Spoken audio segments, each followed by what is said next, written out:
What's up, guys? Hey, guys. Welcome back to the lab, episode 23. We are so strong. excited to be back. We have so much to cover this week, even though sports is in a lull. Again, no offense to baseball fans. Big shout out to the Red Sox for sweeping the Dodgers, though. That was cool. Everybody's talking about how the Dodgers are ruining baseball because they just picked up. Yeah, they just picked up Scoble. And all he did was have 6 Ks in his debut. Yes. I mean, they're just getting better. All right, man. We are kicking it off this week with my guy, BIJAN Robinson. I got the Matt Ryan jersey on today. My Julio one is behind bulletproof glass somewhere. So BIJAN gets the bag. BIJAN gets the bag. 3 years, $75 million with like 51 million guaranteed. Yeah. Or 50 million. Yeah. So, something like numbers. That. I love that Jeremiah Love is still like the highest paid overall in guaranteed money. Hopefully Jahmyr Gibbs gets paid soon, but we will get to that.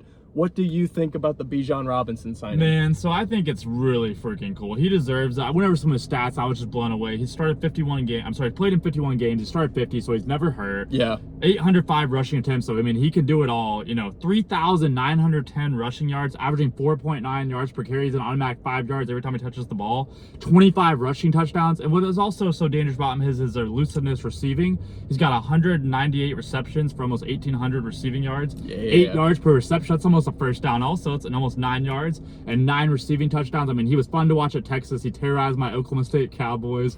He's now terrorizing all the defenses in the NFL. He terrorized everybody in college. He's fun to watch. I think he's the best running back in the league. I think he 100% deserves it. I think this is a big move for the Falcons. They need to get it done. I'm so happy they did it. Yep. And I think Gibbs breaks the market, but I'm so happy this dude's going to make $22 million a year, the highest paid running back in the league. He deserves it. He deserves every penny. Man, in Arthur Blank, we trust. You called it, didn't you? Best owner in the league. I know he greenlit the GM to just get it done. I know he did. We talked about it last week, and by Monday morning, it was breaking news. BIJAN becomes the highest paid running back in NFL history. I mean, I'm so excited. I mean, he got paid. And he deserves it. And he does deserve it. I mean, we went over our top running backs, you know. So him and Jahmyr are like 1A, 1B. Me and Ian both have him 1. Like, it's I think close, BIJAN's better, but I'm biased. So a great argument can be made for Gibbs. I'm not biased. I got him 1A. I got Gibbs 1B. It's close. But and I mean, we were talking about this before the pod. I mean, if you switched BIJAN to Detroit and Jahmyr to Atlanta, I think their numbers go with them. You know, like I just think that Jahmyr Gibbs has a slightly better offensive line. I think BIJAN's slightly more talented. Yes. So I just think I think they're not interchangeable because their skill sets are a little bit different. Sure. But I mean, Jahmyr Gibbs is so fast, bro. He's just lightning. He's Sonic. And when you get the name Sonic, really he's fun to watch. But BIJAN, my favorite part about him is watching whenever he runs, he's so patient. Yeah. He lets the play develop. And I think that that's such an underdeveloped skill for running backs, especially the bruisers. Like, no disrespect at all, but like Derrick Henry, Josh Jacobs, Frank Gore back in the day. I mean, they're just bruisers, man. Marshawn Lynch was like that. The way that he runs the ball, it's I don't want to compare him to Le'Veon Bell, but they're both very patient runners. Yes. Like they're not just taking the first thing that develops every time, you know, but they're very good at deciphering if this is a good opening to run through or not, you know. They're just so patient behind it. Yes, and they're so patient, like just waiting for the play to develop, blasting through whenever the time is right. And I mean, with the 4.9 yards a carry, I mean, the numbers speak for themselves. So as far as I'm concerned, this is the best signing that we had. And guys, he's only been in the league for 3 years. And he almost has 6,000 all scrimmage yards. Like, 24 years old, 34 touchdowns, and almost 6,000 total yards. The scary part is he's not even in his prime yet. It's almost 2,000 all-purpose. Another 2 years, then he'll be in his prime, and I think that's whenever BIJAN could go for the like CJ2K. Big shout out to CJ2K. Oh, dude, legend. But really, BIJAN and I think BIJAN and Jahmyr are both like on the trajectory that they could break the all-purpose record. Would you say generational running backs? I would. I would say BIJAN for sure. That's kind of where the Jahmyr Gibbs I think Gibbs is a home run hitter. Jahmyr Gibbs doesn't score as many touchdowns. He's not a touchdown machine. I think the most touchdowns he's ever had in a season is like 5. I think it was like 7. I looked it up. It was close, 5 or 7. It wasn't a lot. Yeah, but I just mean like he's not an end zone running back, and that's no disrespect. I mean, there's somebody I'm thinking of, and now I can't think of him. Barry Sanders. Duh. Oh, yeah. Barry Sanders was like that. He could break the 80-yard runs for sure, but he wasn't like a red zone running back threat. Yeah. and I'm not comparing Jahmyr Gibbs to Barry Sanders. No. Barry Sanders is one of one. Pump the brakes. But I will say that they're very similar in the fact that like they're not necessarily the home run hitters, but they do have that burning speed, the ability to make guys miss in the open field. I mean, but no, back to Bijan, I'm over the moon. I'm It so made happy my for whole you, week dude. to see that he got paid. Yeah. What kind of contract do you think Jahmyr Gibbs is going to get? Yeah, 'Cause dude, I've been thinking about this. When I saw this, I was like, he's gonna break the market. Yeah. So what? So Bijan got 22 a year. I could honestly see Gibbs getting 23.5, 24 a year, maybe a little bit more guarantee, maybe a little bit more signing bonus. Yeah. I mean, Gibbs is the best player in the Lions. There's no debate there. Yeah. He's Amon-Ra St. Brown will have he's a very problem close with that. second. The argument can be made. Yeah, the argument some can people be could made. say St. Brown, but Yeah. I think Gibbs is the second best running back in the league, so that's Yeah. kind of where I go there. Yeah. I think he breaks the market, dude. I think he could get like a 3-year 60 million or 3-year 80 million, 4-year 100 million, 60 million guaranteed. I mean, with Bijan's contract, he got $37 million signing bonus on top of 50 Yeah. guaranteed. So the signing Good bonuses for are, yeah, him, dude. bro. Like I said, he got the bag. So I do think Gibbs breaks the market, Yeah. but I think, like you said earlier, not to copy you, whoever gets paid first, that one's the real winner. So Gibbs is about to break the market. What do you Yeah. think? I have two different takes on this. So first, I do think that Gibbs will get paid slightly more. Yeah. But I do think that he's going to end up with like the 4-year 100 million Okay. instead of the 3-year 75, Sure. Maybe a little more guaranteed money, maybe a little more incentives, so maybe 4 years 102 million or something. The thing with the running backs is that it seems to me like teams these days really value like not mid, but like B+, A- wide receivers over an A++ running back. It feels like it, doesn't it? And I mean, because and we'll get into this in a little bit, but I mean, there's been receivers that are good, but they're getting paid twice as much, and it's I don't want to say it's frustrating, but as it's a little puzzling. with my favorite player right now being BIJAN Robinson, it's a Sure. little frustrating for me because I'm like, the value that he brings to the Falcons outweighs what a lot of receivers value is to their franchise. That's kind of the disconnect it seems like there is in the league. Now, I Yeah. will say with the Bijan and probably Gibbs contract coming up, Mm-hmm. hopefully that kind of changes the narrative, so to speak. Yes, dude. Hopefully these guys start getting paid more because there's a lot of running backs out there that are just absolute bell cows, and they're just not getting the value that they provide for their teams, even with the, everybody's underpaid take. Sure. Just putting everybody on an equal playing field, the value that a great running back provides for a team. I mean, Kyron Williams for the Rams. I mean, by the time his contract is going to come up, which it should be like next offseason or something. Yeah, it's coming up pretty soon. But I mean, he's not going to get paid like Jahmyr Gibbs and Bijan Robinson, and I don't think that he should. I don't think he's on that level. But he's a top 15, top 20 running back. yes, and he's going to get paid like a low-level receiver. Like 2 years, 20 million or something like that. Yeah, because they got to pay Puka as well. There's a lot of Puka- contract. Puka's might break the bag. Puka is going to get paid more than JSN. He's going to get paid more than He'll be the Jamar and highest paid Justin receiver in NFL history.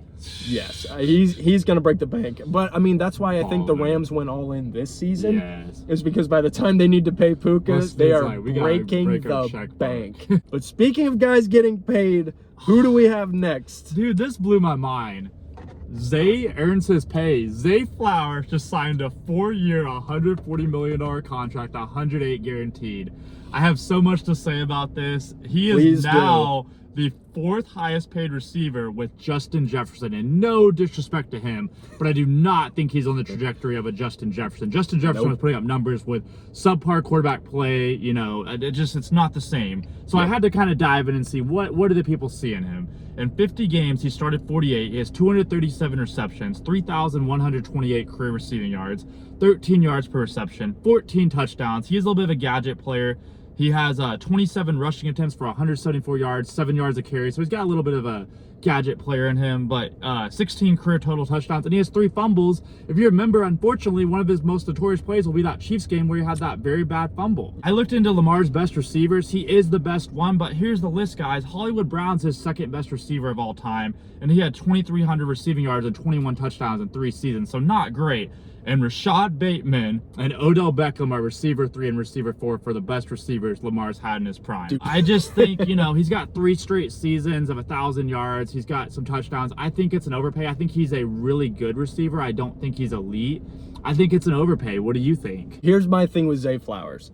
And I'm circling back to Bijan because for me as a Falcons fan, everything is about BIJAN Robinson now. he's on the move right now. Anybody looking at the Zay Flowers contract and thinking, wow, he provides 3 times as much value for the Ravens that Bijan provides for the Falcons, you need to have your head checked, buddy. I don't see it. Anybody that thinks that, and I don't think anybody actually thinks that. I want to be very clear about that. I think that's just the nature of the market right now. And Zay Flowers being the best receiver that Lamar's had, and you just said the numbers, he definitely deserves to get paid. Again, all of these guys do. I'm never going to say, oh, he doesn't deserve that contract. Sure. Bro, he's out there risking CTE and risking his life just like all these guys are. Ever since the Chris Johnson news, it's definitely changed my opinion. Yeah, man. And it's unfortunate that stuff like that is what has to happen for people to start changing their opinions. And that's not it's the truth. Yeah, it really it's not like a diss to anybody. You know, it's just unfortunate that that's what it takes for the reflection to happen on like a mass scale, you know? Yeah. And it's like, does he deserve the money? Absolutely. I just don't think he provides that level of value. He's like not a Justin Jefferson or a CeeDee Lamb, and they're making the same money as those guys. Yes. He's just not a receiver one. He is on a lot top of teams. 15, top 20 I say receiver. top 17 is Yeah, where I got you'd put him at 17? I would. I would say he's in the same level as like a Devontae Smith.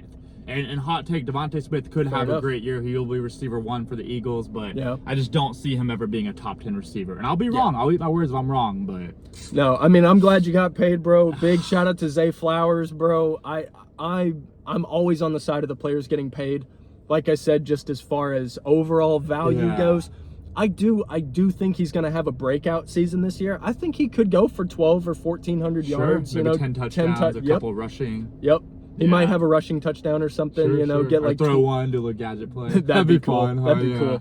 I will say I'm excited to see the Ravens defense more than the offense this year because of Jesse Minter. Big shout out to my Michigan Wolverines, and we will get to them in a little bit.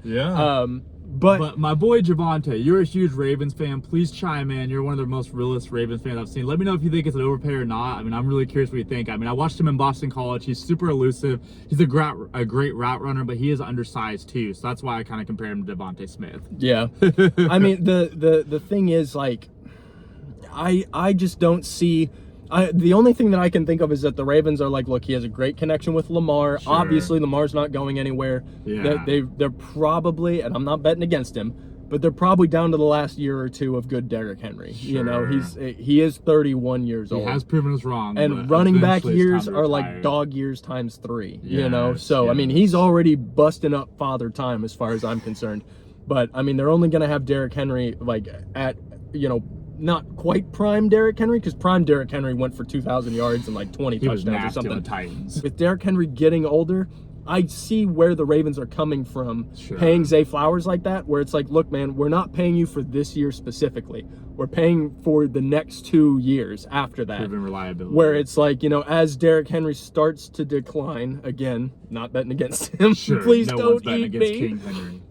But they're paying him to continue to ascend. You know what I mean? Yeah. So I mean, I'm happy for him. You know, I'm happy for Bijan. I really want Jahmyr Gibbs to get paid, bro. I really do. All right, man. What do we got next? So, bro, I want to do something a little fun this week. Keep the OSU shirt, diehard fan here. Yes, we're going to do the Oklahoma State schedule predictions for this year for Heck football. Yes, let's do it, man. I am ready. Week 1, we're going to go up against Tulsa. Yep. Tulsa did beat us last year, so we're going to come in motivated, a little pissed off. We got a lot of new talent coming in, a new head coach. I think we win this game. I think Mestamaker could throw for 2 touchdowns, 260 yards. Justin Bowick and Wyatt Young could have 70 receiving yards. Hawkins could add another 87 on the ground and 2 touchdowns. I got OSU winning 31-10, a nice little bounce back, you know, revenge game. I got you. Now, Tulsa was nice last year. They were. Shout out to Trey Lamb. That was a nice hire. Yeah, they had a nice season last year. I do think Oklahoma State wins. I don't think it's going to be 31-10. Okay, what you got? But I do think it'll be like 20-14, something like that, you know. But I do think that it's going to be a win.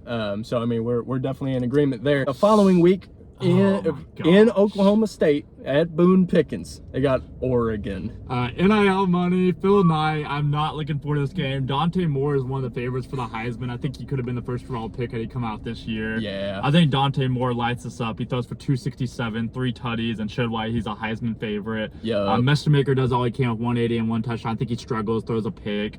I think our running back gets shut down, and their running back has a big game. I think we probably lose that game 41-17, just being honest. Now, that I agree with. I don't see y'all hanging with Oregon, and that's no disrespect. No, a lot of people can't hang with Oregon. Oregon is going to the playoffs again. Phil Knight said, right. Yeah. Tell me what it costs to win a natty. I mean, that's all you need to know about him. Oh, yeah. So, as far as I'm concerned, Oregon is going to be beating people up this year. Yeah, so, there's no shame in getting the doors blown off you by Oregon Ducks. This is brutal. It has to be at home, and it has to be our head coach's second career game. What a way to get welcome to the Big 12. Now, I will say he will have an opportunity if Oklahoma State has a good showing, like 31-20, or if it's a close game, even if it comes down to the last second, like a last second field goal or something, that's gonna work wonders. If we lose close, I would be so pumped. If y'all lose like 31-28 on a last second field goal, it's going to be a moral victory. We might win the Big 12. I'm not a big moral victory guy, but I would be in that situation. In that situation, I mean, that's the biggest confidence booster. I mean, it'll be a heartbreaker,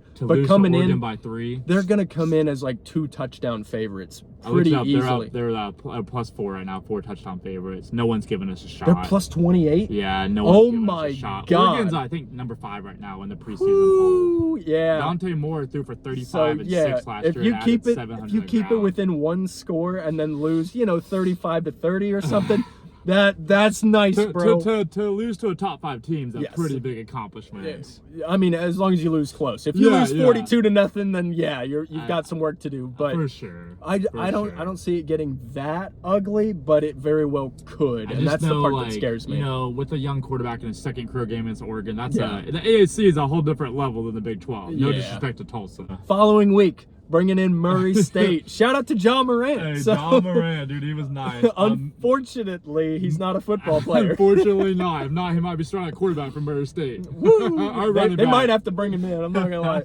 But Mestemaker shows why he's a Heisman dark horse. I got him throwing for 321 yards, 4 touchdowns.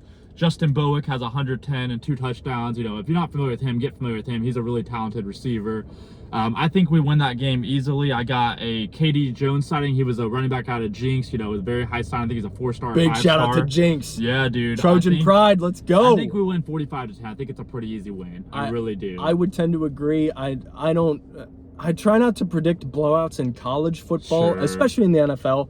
But in college, blowouts are a little more common. Yeah. But they're a lot harder to place because sometimes, I'm a Michigan fan. We lost to Appalachian State 20 years ago. One of the biggest upsets in college football history. Easily. Yeah. But that's what I mean. On any given Saturday, it can happen. Murray State could come in just like, hey guys, we got nothing to lose. You know what I mean? So call out the trick plays. Have a Boise State game. Not the Statue of Liberty. Statue of Liberty. Yeah, man. Fun fact: if you ever want to upset an OU Sooners fan, just say these 3 little words.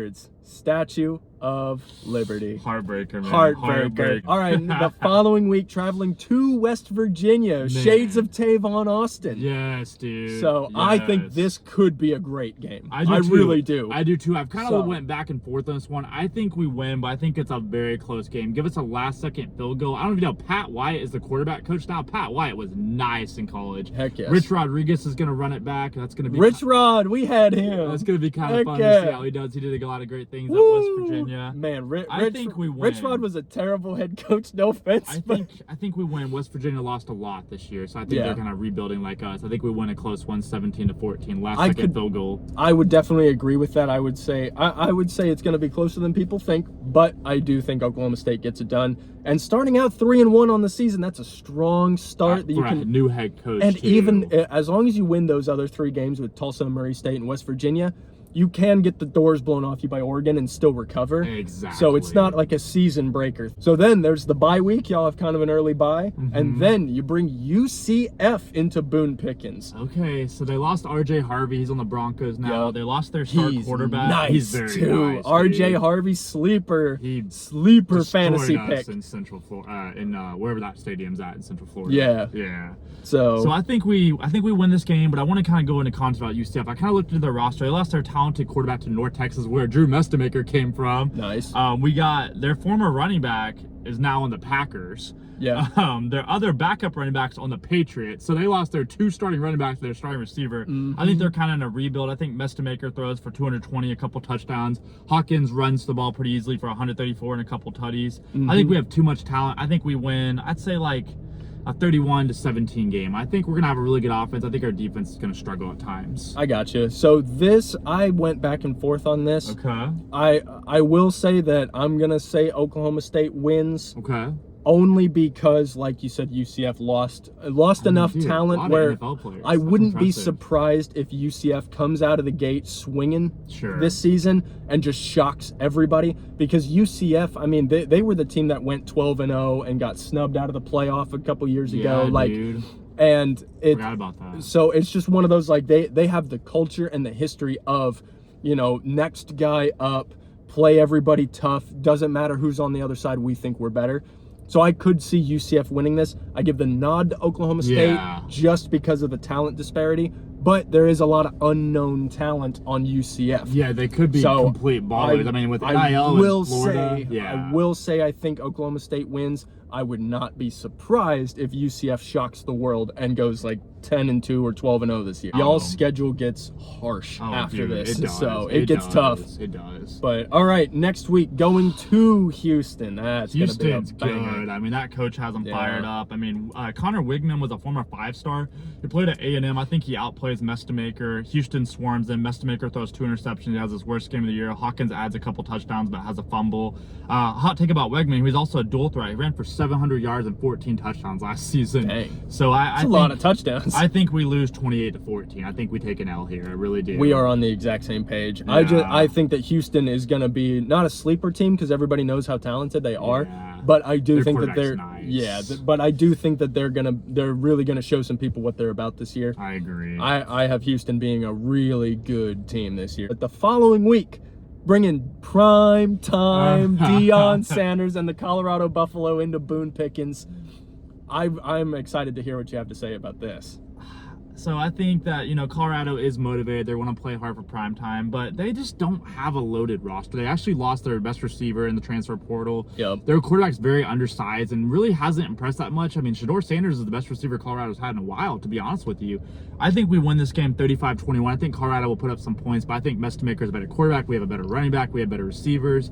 I think Salter could throw a couple picks or have a bad fumble. I think we could get some quick easy possessions, you know, some easy field position. I think we win 35-21. I think it's a pretty easy win. I really do. I gotcha. My problem with Colorado didn't really address the offensive or defensive lines again. Games are won in the trenches. We see it with Michigan every year. Big shout out to my blue. Yeah. We see it with Ohio State, which yuck, but it doesn't matter. We respect them. Oregon, Indiana last year had some monsters on that offensive line. Yeah. So I mean, these college football games come down to the trenches, and Colorado just never seems to address that issue. Yeah, dude. And, I mean, the skill positions are nice and all. I mean, they were great whenever they had Shedeur and Travis Hunter and all those guys. They lost a lot of talent. But, yeah, and the talent that they replaced them with isn't on that level, but they didn't address the biggest issues, which I think are the offensive and defensive line. Running back last year had 450 yards. That's not going to win you a lot of games. That's really Whenever the other team doesn't have to respect either your pass game or your run game, you become one-dimensional way too quickly. So the next week, traveling to Iowa State. Them Cyclones is nice, boy. They are. They really are. Shout out to Matt Campbell getting the Penn State job. You know, that was a big hire. Yep. So with, you know, Rocco Beck, their quarterback, going to Penn State, Hanson going to Penn State, running back Sama going to Wisconsin, and their 4 leading receivers going to Penn State, they're in a complete rebuild. Oklahoma State and Iowa State always play really tough, gritty games. It's always really fun to watch. It's a good rivalry. I think we lose 27-24 in a last-second field goal. I think it's a very close game, but I think Iowa State unfortunately wins that game. I'm so glad you said that because I was afraid I was going to break your heart. No, it's okay. Because I do think that this is one of those games, like you said, it is always close with Oklahoma State and Iowa State. They play like fun games. And Iowa State is great at taking the game and bringing it to a mud fight. Yeah. Like just bringing people down into the trenches and making you punch your way out. They're tough. They're gritty, they're tough. They did lose their head coach. They lost their quarterback, They lost a lot. They lost a lot, but the culture is still there. Yes, dude. So I wouldn't be surprised if Oklahoma State wins. I just think Iowa State, this is one of those games where they're like, Oklahoma State will be riding high. They'll only have like 1 or 2 losses on the season. And Iowa State plays spoiler really well. And like you said, there's no such thing as moral victories, but I would be very happy if we lost to Iowa State. The following week, traveling to Kansas State. Kansas State is nice. They're really nice. They are perennially underrated, but they still underperform more often than not. They've had great teams before. I don't want to get this twisted. They've made a college football playoff. Good point. Good point. So what do you think before? I got a really good breakdown on Kansas State. Yeah. If you're not familiar with Colin Klein, look up his highlights. He was a dual threat. He's now the head coach. I mean, he was awesome at K-State. He's got a quarterback in Avery Johnson who's also a dual threat. To learn from a guy that's probably one of the greatest Kansas State quarterbacks of all time in Colin Klein, Avery Johnson going to be motivated. I think he's going to run for a couple touchdowns. He's going to throw. They got Lincoln Cure. Look up that name. He's a 5-star tight end. They also got Rodney Fields, our leading running back last year, so he's going to be motivated against his old team. I think we lose this game. I think K-State has more coaching, just a little bit more coaching ability, a little bit more power, a little bit better players. I think we lose this game 28-21 in a dogfight. And I think Wendell Gregory, who used to be on the team, gets a sack against Mestemaker. A lot of guys going against their old teams, so they're going to come in motivated. That's one of the beauties of the transfer portal. Lose, man. That's one of the beauties of the transfer portal. You got guys going to rivals. You got rivalry guys coming in. Like, college football is in a much different place than it was 5 years ago, and I love it. Yes, and that being said, I do think Kansas State is going to win this game. So the following week, week 10, tough. You got the Red Raiders coming into Boone Pickens. Man. So Sorsby is gone, but Texas Tech has a hell of a coach in Joey McGuire. He's a high school legend. I mean, I think their new quarterback, he just has some short, quick passes. Their running back, Dickey's an absolute stud. I think he runs for 86, a couple touchdowns. I think he's going to be a high draft pick. I do too. Mestemaker throws a couple picks. He struggles. Texas Tech has a very underrated defense. I think we lose that game 35-10. I think we have some bad fumbles or some bad picks. I just don't think we're the caliber of a Texas Tech team, and we're about to be shown why they're the best team in the Big 12 this year, unfortunately. Yeah. Unfortunately, I do have to agree. I think that losing the heartbreaker to Iowa State, possibly getting the doors blown off you by Kansas State, I think bringing Texas Tech into Boone Pickens for like homecoming or something, I think that has upset written all over it in the worst way. Like, Texas Tech is going to be favored. I think that they're going to cover the spread and everything. All right, following week, traveling to Arizona State. Who you got? Dude, I really like the coach. Kenny Dillingham's a heck of a coach. They did lose Sam Levitt to LSU. Jordan Tyson's NFL balling out. Scadaboo's gone. I think we lose, but I think it's a really close game. The only reason I think we lose is it comes down to coaching experience. I think right now, just because he's so young, Kenny Dillingham's a better coach than Eric Morris. I think Eric Morris has a bad timeout, or Mestemaker struggle. I think his first year in the league, Mestemaker's going to make some mistakes like we all do. He's going to throw a bad pick or have a fumble or something. I just think we lose a heartbreaker like 24-21 or 27-24. Yep. Arizona State's a very underrated team. They almost took down Texas. Scadaboo had a game for the ages. Yeah, I remember that game. It was nice, dude. I don't even watch college football like that. I remember that being on like YouTube TV. I had the split screen going. Shout out to YouTube TV, man. It's a fun one to watch. It's great. But I do have y'all beating I do have you guys beating Arizona State, though. That, man. So I do think it'll come down to the wire. I just think that after losing 3 games in a row, you kind of just get into like the F it territory, Like, just go for broke. You guys get some good balls bouncing your way and everything. I just want coaching experience, but we could win that game 100%. And that's what I mean. I think it will come down to the wire. You totally could lose. You totally could win. I'm going on the win just because after losing 3 straight, and kind of losing the, how are we going to make the playoff kind of thing, then it just turns into like, screw it. Let's just go for it, you know? And then, it just kind of helps round out the season and maybe even make a bowl game or something, So, but that's fair. Final week, bringing Kansas to town. Who you got? Man, so Jalen Daniels is gone. He's on the Buccaneers now. Emmanuel Henderson, their leading receiver, is on the defending Super Bowl champion Seahawks. Their kicker's on the Steelers. Mad respect to Lance Leopold. He's really turned Kansas around. Nice. They're starting to take me back to like the Mark Mangino days, Todd Reesing, Kerry Meyer, Desmond Briscoe, Aqib Talib days. I do think Talib was the truth. Oh my God. I think OSU shows they're an up-and-coming team for year 2 of the Eric Morris era. I don't think Kansas defense will be very good. They didn't really make any big accusations or pickups. Yeah. I think we win a big one. I think we end the season on a bang, a 40-10 win. Mestemaker has the best game of his year, throwing for like 380, 4 touchdowns. Hawkins adds another, 110 on the ground. Katie Jones has another 40 yards. We run the ball, we control the clock, have a couple field goals. Give me like a 40-10 to end the season at 6-6, which it might be a bowl game and be a pretty successful year in Oklahoma State history for the first-year coach. Not gonna lie, 6-6, 7-5, just because we disagreed on Arizona State. Sure. I could see y'all going 6-6. I could see 7-5. I'd be very happy with 7-5. The problem is I could also see 5-7. Sure. So it's so anywhere many 5-7 to 7-5. I think y'all are just gonna be right in that zone, which I mean is a good first year of the total rebuild, getting out of the Gundy era, turning the ship around, not shocking anybody, but making some good plays, having a lot of things that you can build on down the stretch. Right. Think like a small scale Steve Sarkisian in Texas. Yes, very well where they just they weren't very good that first year, but they turned it around and now they're getting back into prominence. Very well I could see Oklahoma State kind of having a year like that where it's I agree with you. Fans will be a little disappointed, but it'll still be better than it was. There will be more hope for the future. I think this will be a good turnaround year for Oklahoma State. Big respect to the Cowboys, man. You know me, I'm about as real as it comes. Hey, man, and your Cowboys everything. Oklahoma State, Dallas, man. If there's an NHL team that's the Cowboys, you'd be a fan of them too. All right, man. Now we have to get to the future NCAA champions, 12-0, all that. Michigan. Okay. I'm kidding. I'm not kidding, but I'm kidding. I think we're gonna have a bit of a disappointing year, especially for Michigan fans. But we are gonna break this down week by week. Let's get it. I will lead off this time because you led off for Oklahoma State.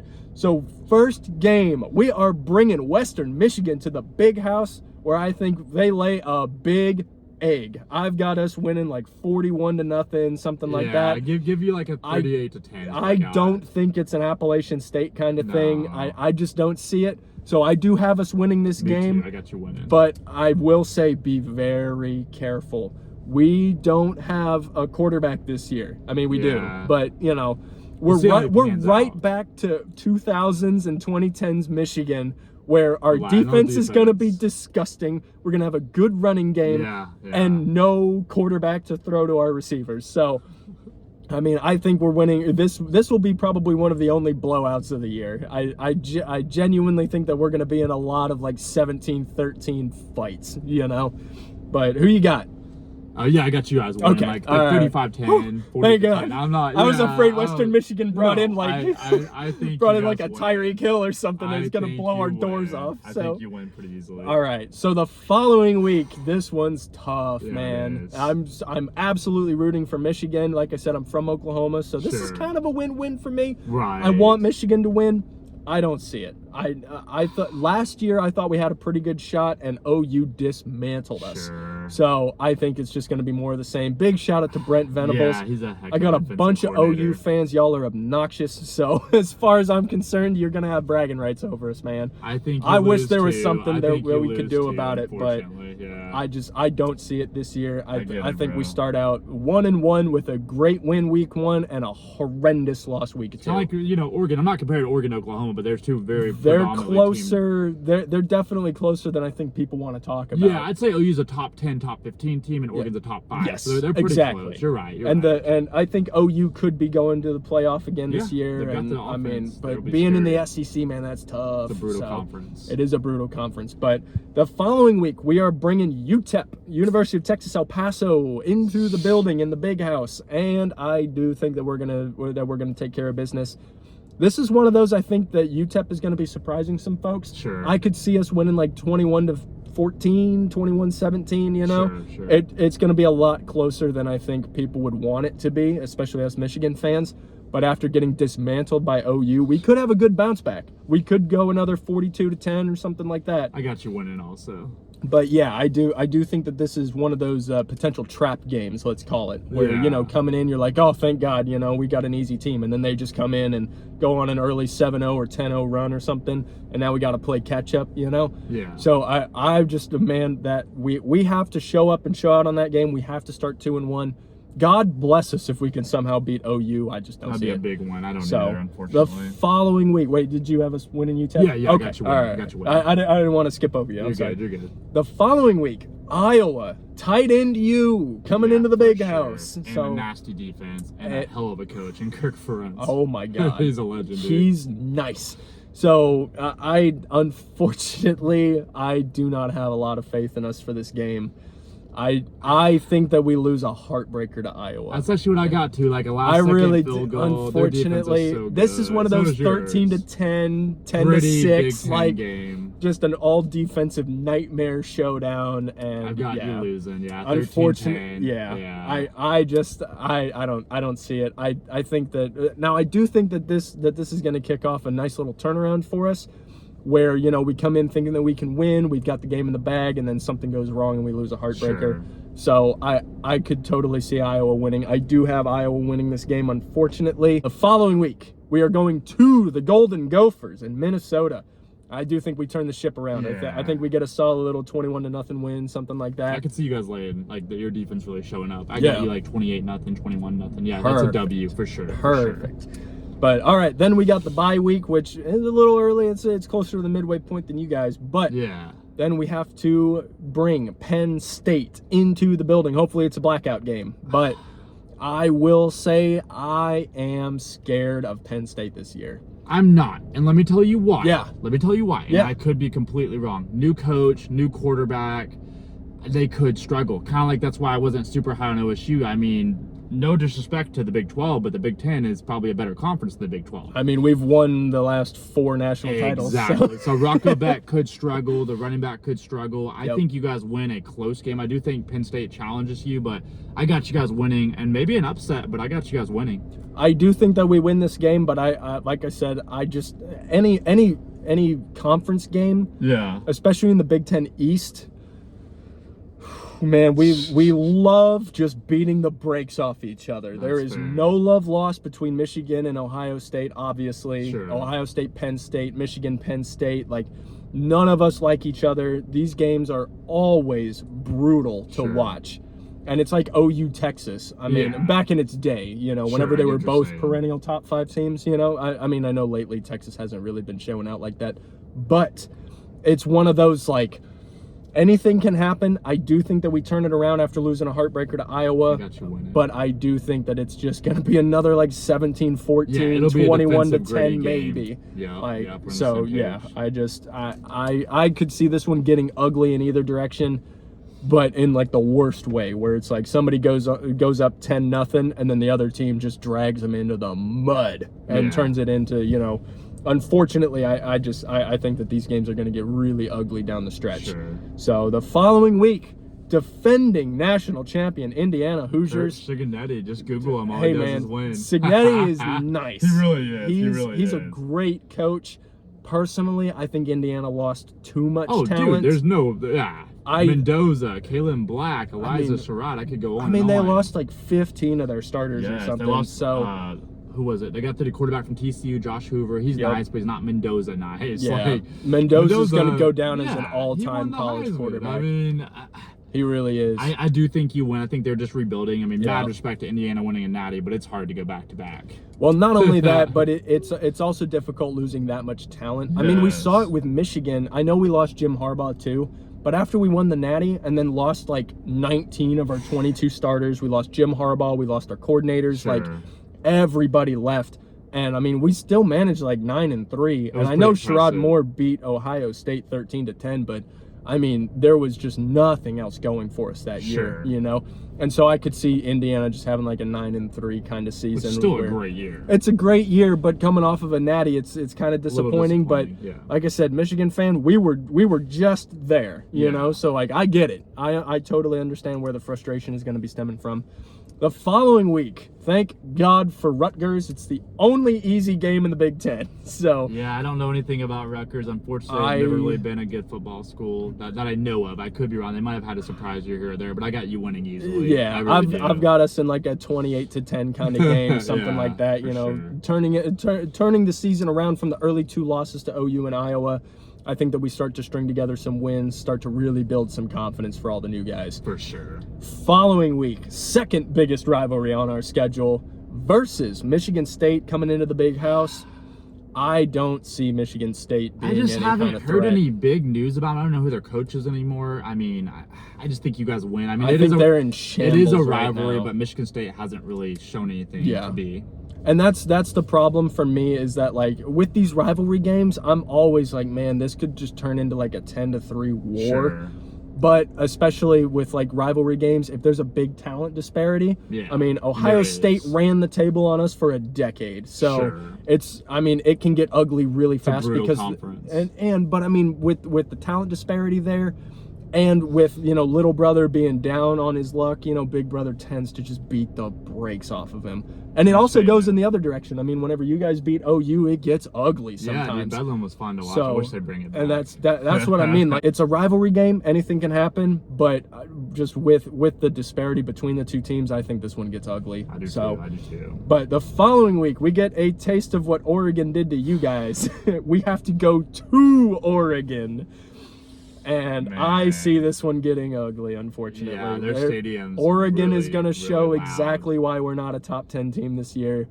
And I think Dante Moore lights it up. This one's going to get ugly. I think too. we hang on in the first half. I think the second half they come out and then they just boat race us. Yeah, I could see this one getting really ugly.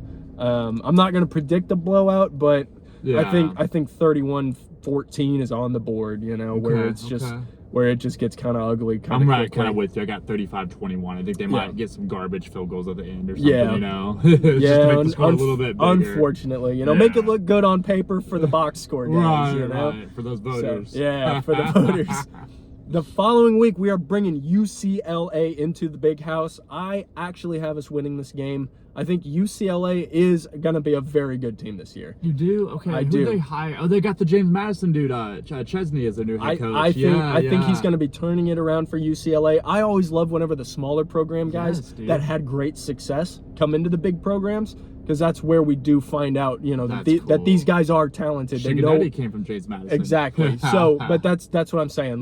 So I do think UCLA is going to surprise some people this year. Sure. I just think we bring them in, handle our business, and then go home. So I got you 1 and 2, man. I really do. Yeah. And then unfortunately, ending the year in the shoe. This breaks my heart because I always want to beat Ohio State. I don't see it. Jeremiah Smith's best receiver I do not league. see it. This is one of those rivalries. Like I said, this one could get ugly. It could get ugly. They don't like each other. I could see Ohio State run up the score. I could even see a fight happening. I got you. Oh, there's going to be a fight. There's always a fight in Michigan, Ohio State. There's always a fight. You losing, man. So, I mean, whenever we beat them 13-10, the Sherrod Moore, I know Ohio State was fighting us after that game. Right. So, it's one of those, it's the biggest rivalry in college football. No disrespect to Notre Dame, USC, no disrespect to OU, Texas. Like, it's just, there's a reason it's called the game. Right. Ohio State is the Ohio State. Well, this is the game. So, thanks for letting us use the word the, you Buckeyes. Anyway, I think Ryan Day really learned from that 13-10 loss. I do too. Where it's like, don't let us drag it into the mud and then pull out a victory at the end. Just light us up. And I think that's exactly what Ohio State is going to do. Ohio State looks like they're going to be scary this year. They're definitely favored to win it all, unfortunately. But I do have us going about 8-4, 9-3, something like that. Okay, I mean, it's not bad. It's not bad for a first-year head coach and everything. It's not bad for a new quarterback. I just the bottom end of our schedule. Thank God we have some gimme games. But at the top end, I mean, the Big Ten is just a brutal conference. And I will say, watch out for your coach in year 2. He was nice at Utah. Like, he's the truth. Like, he's nice. Next year, I think we're going to get some great defensive recruits. I think the quarterback will take a step and everything. I think that we're in the following phase to where you guys are. Yeah, very well said. We're going to come out of the gate. And the Utah coach is going to be, or the former Utah coach is going to be fun to watch. And that's what I mean. I just think that we have more talent, so we're going to win an extra few games, we're just not really going to be threatening anybody real, you know? I like it, man. So, but it's unfortunate. But that is our college football predictions for this week. Oklahoma State and Michigan are going to meet in the national championship. So we will see you guys there. What do we have next? Got my little hype man segment. Yes, sir. It's going to go to no other than Eric Morris, the new head coach. If you're not familiar with him, he played at Texas Tech with Michael Crabtree and Danny Amendola with that Mike Leach air raid offense, Graham Harrell. He's also a quarterback whisperer. He recruited John Mateer, Baker Mayfield, Patrick Mahomes, and Cam Ward. So shout out to you, Eric Morris. I hope you have a great year at the Cowboys. I mean, to get them to a bowl game would be absolutely incredible. We're all rooting for you down in Stillwater. Heck yes. Hey, man, I could totally see it. I didn't know that he recruited Baker and Patrick Mahomes. Nice? And Cam Ward, too. Quarterback whisperer, dude. That's nice. That's really nice. All right, man, what do we have next? I think you got a little game for us, don't you? I do. So this game, we are doing This or That, King of the Hill Head Coach Edition. We're going to go through. There's a couple of head coaches here. I'm going to name two of them. You're going to tell me who's better, and then we'll name the next one, and then so there's like going to be elimination game. Okay. Yeah, okay. and then at the very end, we will find out who you think the best head coach in the league is based on King of the Hill rules. I like it. Coming out of the gate, we are starting. John Harbaugh just got signed out. Just got signed on to the New York Giants. Of course, I'm looking at the New York Giants and Matt LaFleur.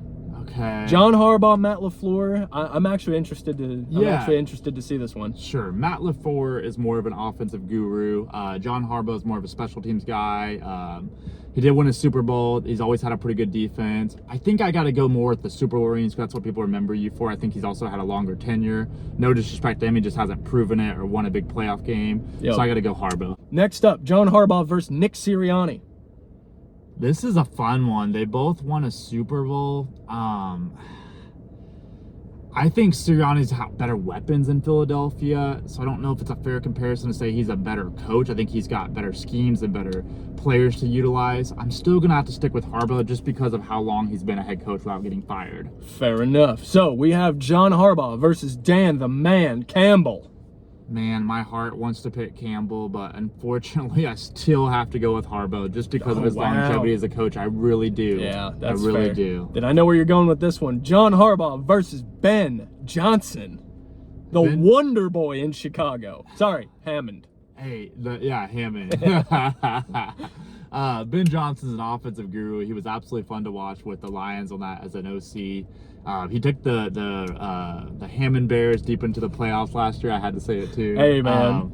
I still truly have to go with Harbaugh. I don't know how long he's been a coach, but I want to say it's at least 10 to 13 years now. He's had a great run. Oh, he was with the Ravens for 18 seasons. Wow. So I was way off. So yeah, he's been a head coach for a long time, and now with the Giants. I mean, he was the hottest commodity whenever he got let go by the Ravens. I mean, he was hired pretty immediately too. Yeah. He was like the first coach off the board as far as head coaches go. I think I'll still go Harbaugh. All right, we have John Harbaugh versus Mike Vrabel. Dude, Vrabel did get him to a Super Bowl. He did win some titles with Tom Brady. I think here's where it really comes down to. I think I'm going to go Vrabel. When you say you caught passes from Tom Brady, when you went to a Super Bowl with, honestly, not an elite offense, the defense was good, but you had Mac Hollins and Stephon Diggs out there. Yeah. No disrespect to them, but they're not a scary offense. Trayvon Henderson, had some plays. Ramondre Stevens had some plays. I think I would have to go Vrabel. He really gets the most out of the least. That's fair. That's fair. I respect it. So now, Mike Vrabel versus the other Harbaugh, Jim Harbaugh. That is NCAA champion Jim Harbaugh. I gotta go Jim Harbaugh. He went to the Chargers and turned around instantly. He drafted Joe Alt really high. He won a title in Michigan pretty quick on. He's a very respected coach. People love him. He's a player's coach. I gotta go Harbaugh there. So we've got Jim Harbaugh versus defending Super Bowl champion Mike McDonald. Man, his former defensive coordinator, co-defensive coordinator for the Michigan Wolverines. This is tough. I still am going to go Harbaugh, but mad respect to McDonald. I do think Harbaugh's a better year coach, two? Year two was it with the Seahawks? Yeah, that's quick. Yeah. All right, we got Jim Harbaugh versus Kyle Shanahan.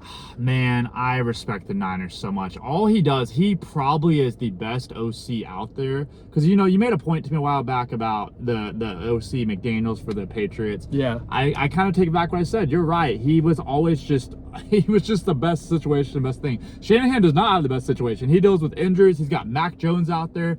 He's got Brock Purdy. I'm just being honest. Yeah, he does no, the most that electrical with the least. substation is ruining them. If I'm remember their name, Isaac Guerrero was the running back at one point for the Niners. I mean, Brandon Ayuk had one really good year.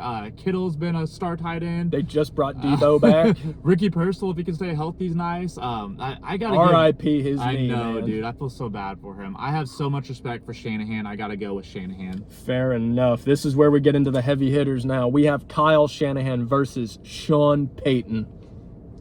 Dude, Drew Brees is one of the best quarterbacks of all time. He does have the Super Bowl. Nice.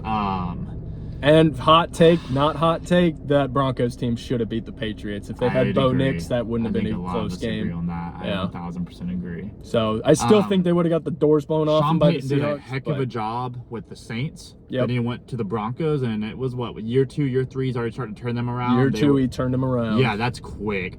I think Sean Payton's a hell of a coach. He gets the most out of his players. He really, really did a great job with Drew Brees. I got to go with Sean Payton. He's just a heck of a coach, man. Fair enough. He has gotten over the hump before. So now we have the battle of the Seans. We have Sean Payton versus Sean McVay. Oh, man.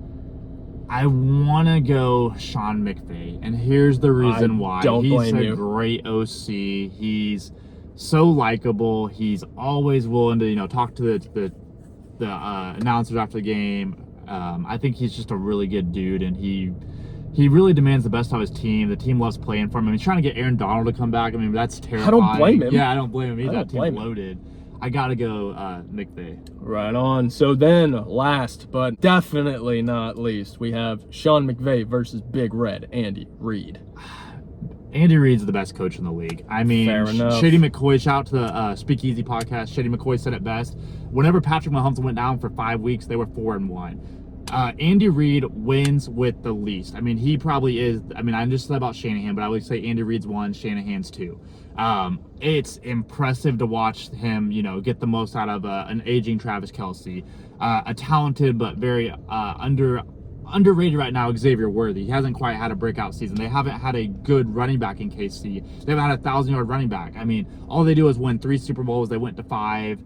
I think Andy Reid's the best play caller in the league right now, and I think he's the best coach in the league. That's why he's the highest paid, and he's got 3 Super Bowl rings, I believe. That's pretty impressive. Sir. Been to 5, been to 6, 50-50. I mean, he's a winning coach. Give me Big Red. Then Big Red is king of the hill. I do think that Sean McVay has had more loaded teams than Andy Reid has, but Sean McVay, I haven't seen the bottom fall out before on Sean McVay. Sure. We saw it last year with Big Red. So that's fair. the only knock. I do think Andy Reid is still the better coach, but that's just me personally. So this week's CNI Sports Lab King of the Hill Head Coach Edition, Andy Reid, you are reigning supreme with Kyle Shanahan and Sean McVay nipping at the heels, and Jim Harbaugh as a sleeper potential coach of the year this year. Sports in 60. Gianni Infantino took a break from moonlighting as a baked potato this week to pitch his idea to sell off profit shares of FIFA, presumably to fund his budding career cosplaying as a pug in a dishwasher. The 49ers are once again dealing with an obscene amount of injuries, making Father Time now the second most diabolical force of nature in sports behind that electrical substation. The 76ers are rumored to be looking to trade Joel Embiid potentially,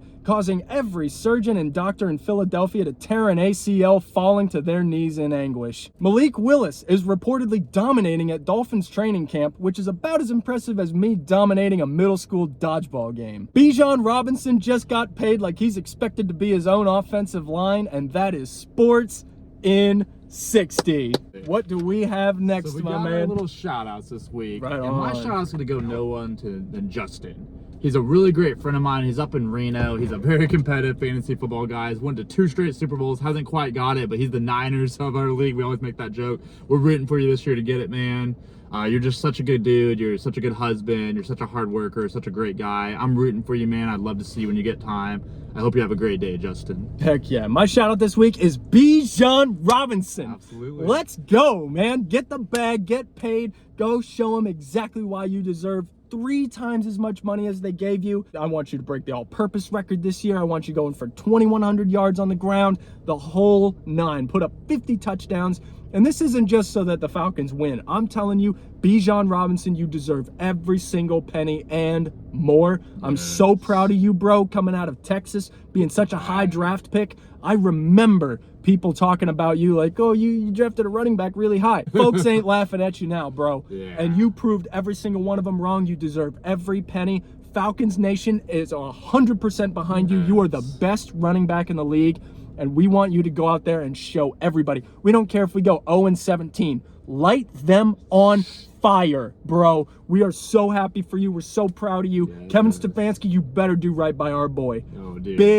Big shout out to BIJAN Robinson. You're one of one, dude. You're the best so running back happy out of for 32. you, bro. We're super pumped. So to see happy the bag. for you. You deserve it. So, yeah, that's my shout out this week. That's dope, man. He deserves it.